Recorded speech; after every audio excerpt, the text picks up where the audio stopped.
안녕하세요. 반갑습니다. 오늘은 챕터 7, 7장 끈질긴 기도의 사람들에 대해서 함께 보도록 하겠습니다. 자, 끈질긴 기도의 사람들, 성경에 말씀하고 있는 여러 사람들이 나오는데 끈질긴 기도의 사람들을 함께 보겠습니다. 응답받기 전에는 무릎을 펴지 말라. 끝까지 응답받을 때까지 기도하라는 것이죠. 이것은 뜨겁게 끝까지 기도해야 된다는 것입니다. 하나님께서 응답을 거절할 수 없도록 기도해야 된다는 뜻이죠. 그래서 하나님은 정말로 힘과 담대함과 끈질긴 인내를 보여주는 기도를 존중하며 하나님은 이런 기도에 응답하신다. 기도의 제목도 중요하지만 하나님께 이렇게 응답받으려고 무릎 꿇는 이 기도에 하나님께서 응답하신다는 것이 기본적인 내용입니다. 자, 그래서 예로 떡을 빌리러 찾아간 사람의 비유를 누가복음 11장에 말씀하십니다. 누가복음 11장에 그는 빈손으로 돌아갈 수 없었기 때문에 간절히 부탁했고 포기하지 않았고 또 그가 그렇게 간절함이 없이 부탁했다면 얻지 못했을 것이다. 나와 있죠. 누가복음 11장은 주기도문에 관한 장이거든요. 그래서 친구가 예수님께서 그 친구 예를 들어서 빵 세 덩이만 빌려 다오.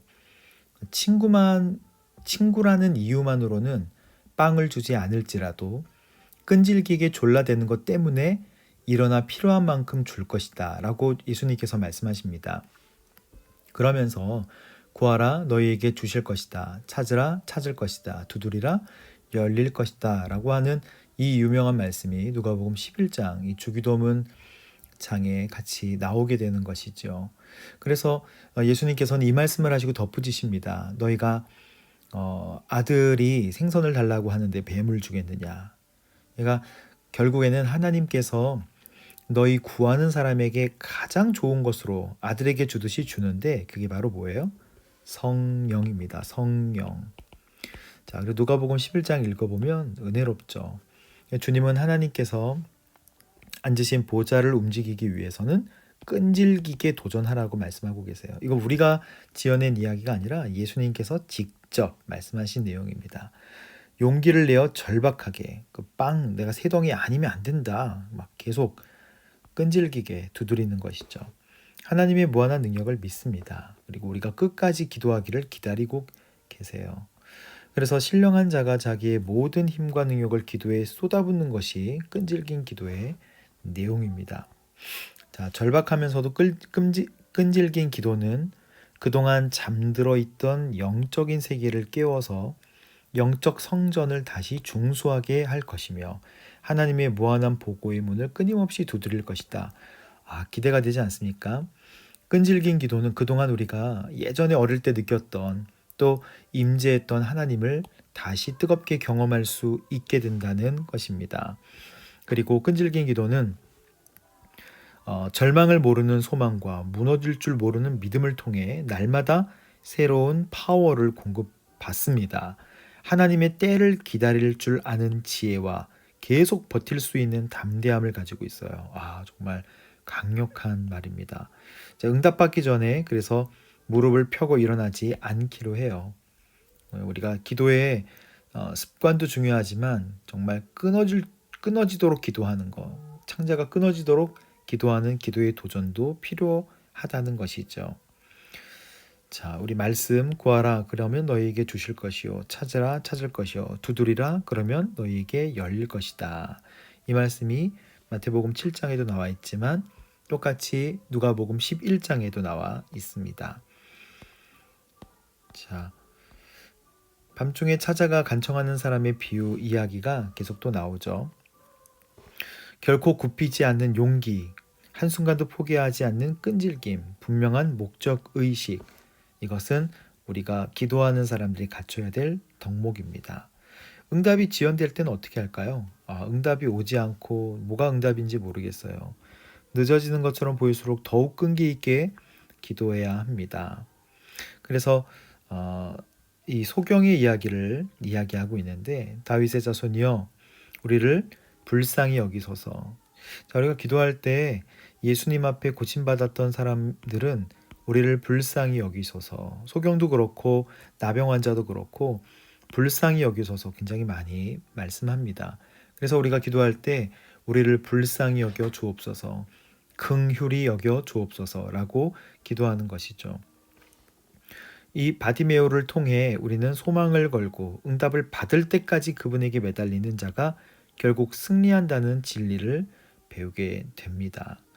자, 소경은 눈을 뜨고 또 거지 바디메오도 또 응답을 받을 때까지, 그래서 결국 눈을 뜨게 되고, 그래서 예수님이 고쳐주신 사건에 그 고침받은 사람의 마음의 중심에는 뭐가 있었냐면, 첫 번째는 주님만이 고치실 수 있다는 믿음, 그리고 끈질긴 도전이 있었습니다.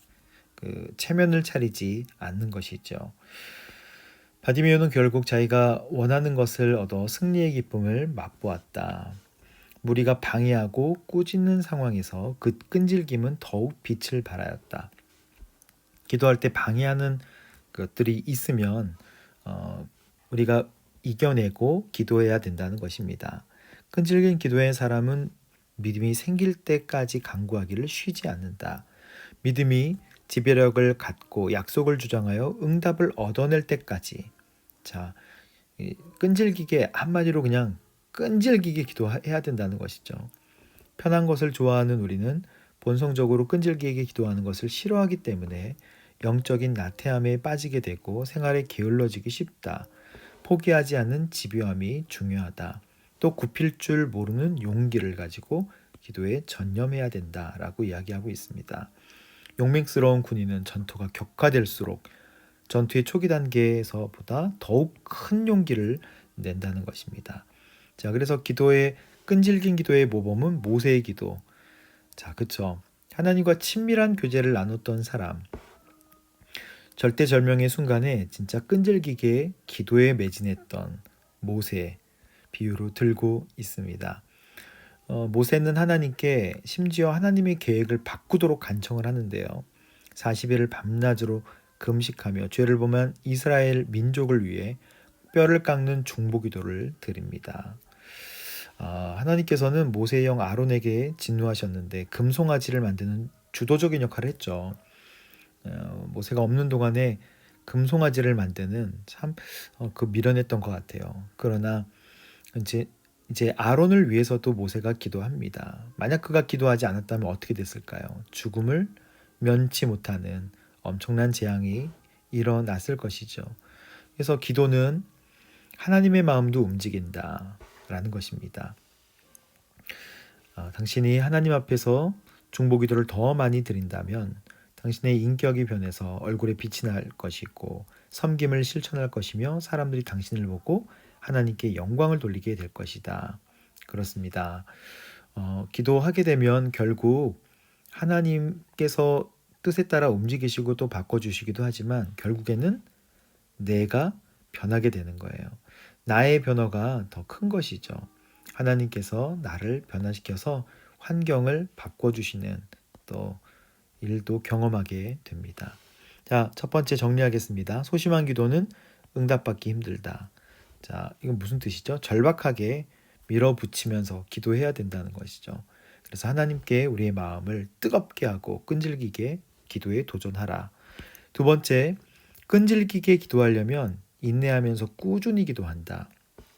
나태함, 영적 나태함, 게을러지기 쉬운 이런 모든 것들을 버리고 끈질기게 우리가 주님께 기도해야 된다. 세 번째는 결코 포기해서는 안 된다. 그래서 우리 결국 기도하는 사람의 인격까지도 바꾼다라고 하는 것이 오늘 내용의 핵심입니다. 자, 또 기도에 도전하시고 자녀들과 함께 또 가족 기도에 승리하시고 또 하나님께 깊은 기도로 나아가는 우리 가족들 되십시오. 수고하셨습니다. 감사합니다.